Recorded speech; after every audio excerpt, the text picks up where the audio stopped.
নমস্কার বন্ধুরা, আমি বৈশাখী। স্বাগত আপনাদের আমার ইউটিউব চ্যানেল বৈশাখীস কিচেনে।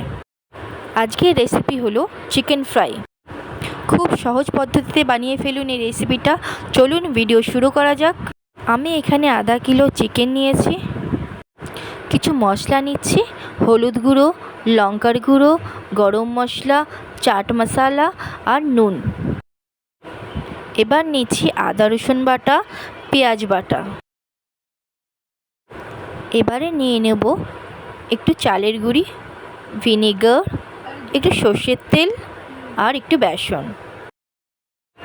এবার একটা পাত্রে চিকেনগুলো ঢেলে নিলাম।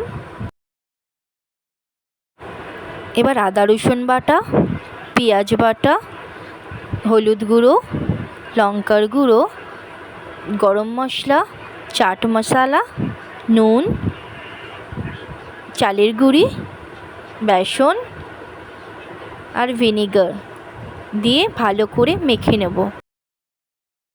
মাখা হয়ে গেছে। এবার আমি এর মধ্যে সর্ষের তেলটা দিয়ে আবার এটাকে ভালো করে মেখে নেব। মাখা হয়ে গেলে আধা ঘন্টার জন্য ম্যারিনেট করতে রেখে দেব। তেল গরম হয়ে গেলে ম্যারিনেট করে রাখা মাংসগুলো আমি একে একে দিয়ে দেব আর মিডিয়াম টু লো ফ্লেমে এটাকে ভালো করে ভাজতে হবে।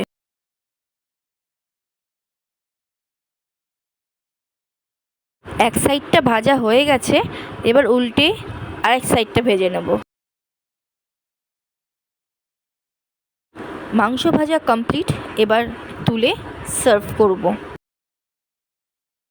তৈরি হয়ে গেছে আমাদের চিকেন পকোড়া।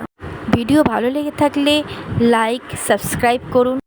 ফিরে আসবো নতুন একটি ভিডিও নিয়ে। ততক্ষণ ভালো থাকুন, সুস্থ থাকুন।